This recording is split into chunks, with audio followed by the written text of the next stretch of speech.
Hello everyone and welcome. Sit back, relax, make a cup of tea or whatever you like to drink and get ready for new stories from Yellowcat. Send your own favorite stories in the comments below and maybe they'll be in our new video. So subscribe to the channel if you're not subscribed yet. Let's get started. What is your most epic quitting on the spot story? When I was a wee lad of 18 to 20, I worked at a kiosk Dairy Queen in a pretty D-tier mall. The kiosk was tiny, like maybe 15 by 15. We had most things a DQ should have: ice cream maker, blenders, icy machine, soft drink dispenser, and a grill. We had literally no way of stopping theft though. The only thing keeping our tips from being stolen was the goodwill of people not to hop the counter or open the latch that lets them in. Our tips and chips were stolen pretty much nightly, and if we did get tips, the owner would confiscate it to cover for the product loss that we need to do better about. This was the only job I ever quit. So one day, back when I believed I was cool enough to be a Twitch streamer, I decided to do a 24-hour charity event on my channel with my best friend. Actually ended up raising $500 for a good cause, so win there. I told my boss 3 weeks ahead of time that Friday at 9 a.m. until Saturday at 9 a.m. I will be busy. I reminded her of it almost daily. She was fine with that. Though we were understaffed, it was doable. I told her I would take a nap after, get dressed, and go to work to close at 4 p.m. No big deal. Now, we were hosting this event at my buddy's house, which was roughly 1 hour from my house and about another 1 hour from my job. I also didn't have a car at the time, so I had worked it out with my buddy to drop me off at my house afterwards. I would shower and nap and then take the bus to work later that day. Well, about 6 a.m. I get a call from my boss. I ignore it because I'm busy. She calls again. So I take a break from the games and answer. Turns out our opener told her to go F herself and she wasn't coming in. Now it's my responsibility to open. By 10. I told her I was busy until 9, and even then I'd have to get home to get my uniform, and I am very tired. She told me to essentially suck it up and get it done. Fine. Now, not all malls do this, but most malls charge rent for each stall and have very strict rules about when you can and cannot open. They are also super eager to bill you if you don't follow those rules because you're using their space and costing them money should you not follow those rules. I knew this, my boss knew this, everybody knew this. So in my mind, I thought, clearly my boss will come in, open the store, and I'll just come in and take over. She wouldn't be dumb enough to not come in when I told her it would be impossible for me to show up on time. Boy, was I wrong.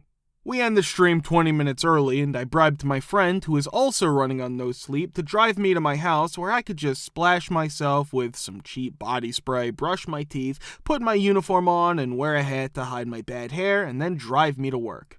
My buddy had just gotten back from boot camp, which is why we're doing the event, really. So, after driving an hour, getting my things, and making our way to the mall, we get stopped by a cop. The cop noticed that my buddy's tags were out of date since he was in boot. After a brief explanation, he let us go, no issue. We get to the mall and it is 11:20. I rush into the building and, to my massive dismay, the kiosk is empty. Nothing turned on. No lights, no stock, nothing. And a line of 5 angry people. I walk in and tell everybody, I am so sorry everybody, the opener didn't show up. I will get everything here started, but it's going to take about 20 minutes for the ice cream machine to cool down enough to even start serving. Some of them were empathetic, others just said some profanities and moved on. So I rushed to get everything done as fast as I could, and I did it. I worked through the day, wasn't super busy, but still enough to never sit down. I had some solace that there was going to be 2 high schoolers coming in at 5 to help me close. They showed up and I decided to take my break. I sat down in one of the mall's chairs and just decided to take a 15-minute power nap to recover a little. It wasn't long before one of the high schoolers found me and told me they needed help with something. I sighed and went back to notice the entire kiosk covered in vanilla mix. I was horrified. The other kid was on the ground trying to soak it up with washcloths. I asked what the F had happened. I had been gone for like 7 minutes.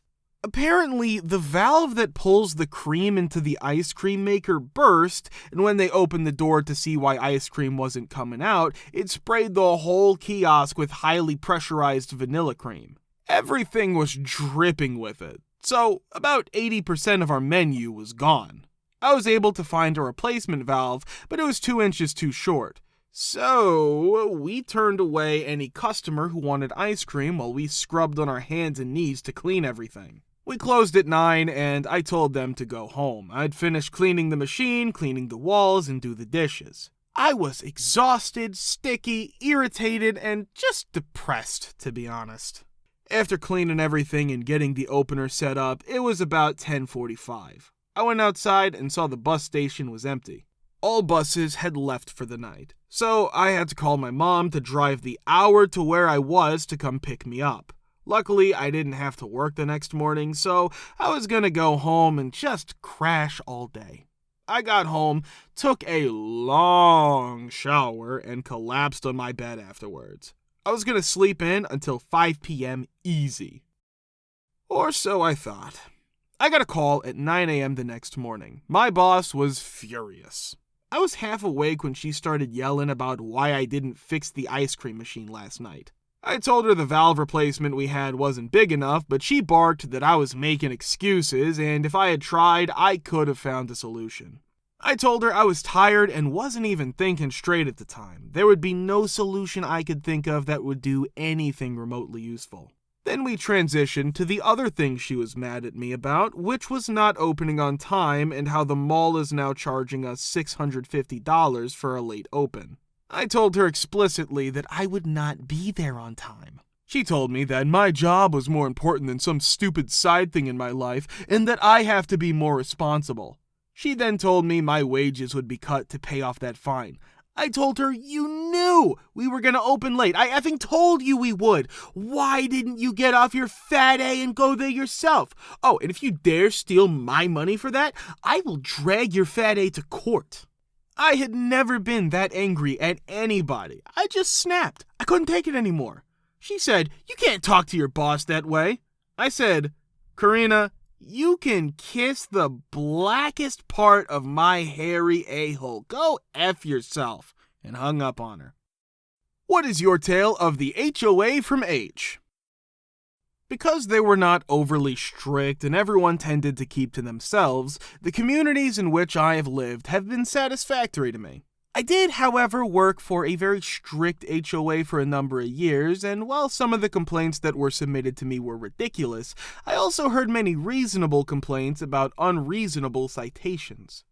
The community in question was a 55-plus community, and it was a very nice one with a lot of amenities and a lovely desert aesthetic. It was strictly forbidden for residents to park their vehicles in their own driveways overnight. Instead, all vehicles were required to be parked in the garage with the door closed or in the side yard behind the gate that was closed by no later than 8 o'clock. It was strictly forbidden to park any vehicle on the street at any time for any reason, with the exception of delivery vehicles, which were permitted to do so for a maximum of 15 minutes. Moving trucks were also permitted between the hours of 8 in the morning and 8 in the evening for 1 week prior and 1 week following the closing on a home. Visitors were required to park in your driveway, but they had to leave by 8 o'clock. Any yard embellishments that went beyond the guidelines that were provided had to be individually approved by the HOA board through a vote of a few majority members. No renters or leasees, as well as no part-time residents or snowbirds, as they were known locally, that is, residents who lived in their homes for 9 months of the year, were allowed to become bird members. Only residents who were the owners and lived in their homes for 9 months of the year were eligible to become bird members. To give you an example, you would not be able to keep your grandchildren for the summer because you would be prohibited from having children under the age of 18 stay in your home for more than a total of 30 days out of the year. The HOA dues were very high, $450 a month for access to amenities at the clubhouse, full gym, unlimited fitness classes, indoor pool, outdoor pool, basketball, tennis, pickleball, bocce, lawn bowling, billiards, and small library, craft room for sewing, quilting, painting, etc., plus many clubs you could pay additional membership fees to for various card games and crafts and such, and a large craft studio in a separate building for pottery and woodworking. Front yard maintenance for your home was also included, but HOA included no utilities at all and no insurance for the personal properties since they were standalone houses. So you're getting a lot, but you were limited to 20 guest uses per year. In the event that you have your 4 grandchildren for a week and you take them swimming 5 days, that will be the total number of guest passes you have for the entire year unless you purchase individual punch passes.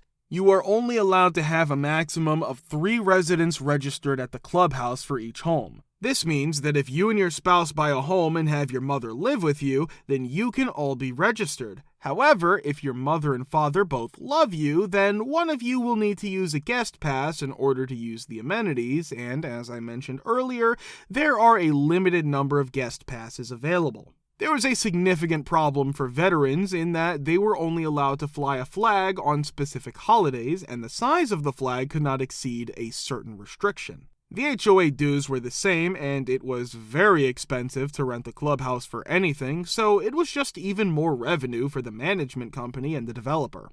If the clubhouse was rented for an event, you might not be able to access the clubhouse at all for up to 3 days, including the outdoor sports courts and gym. This decision is dependent on the type of event that was held and the arrangements that were made. In all honesty, it was quite absurd. In addition, everyone was constantly rattling on their neighbors like they were elementary school students.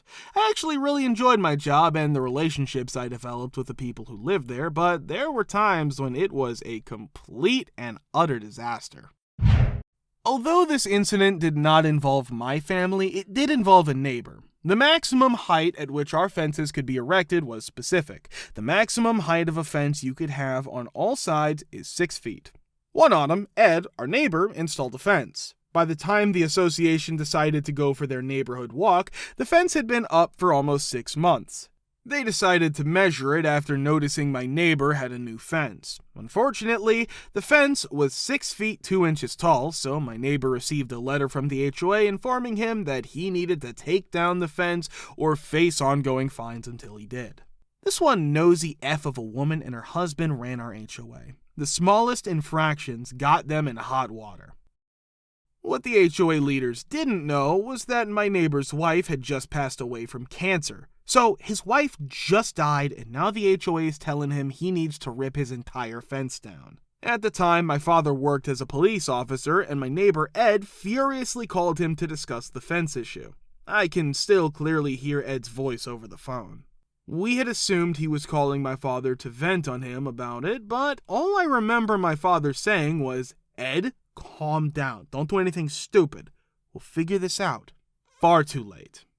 Ed ended his conversation with my father and made his way to the home of the HOA president.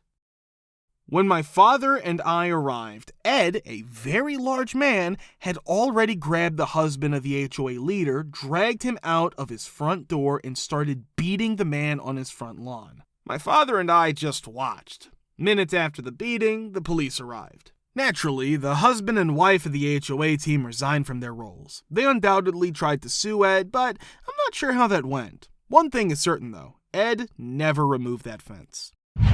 I was the association manager for a property management company before becoming the president of my homeowners association. With the exception of one resident who despises everything in the world, my HOA isn't too horrible.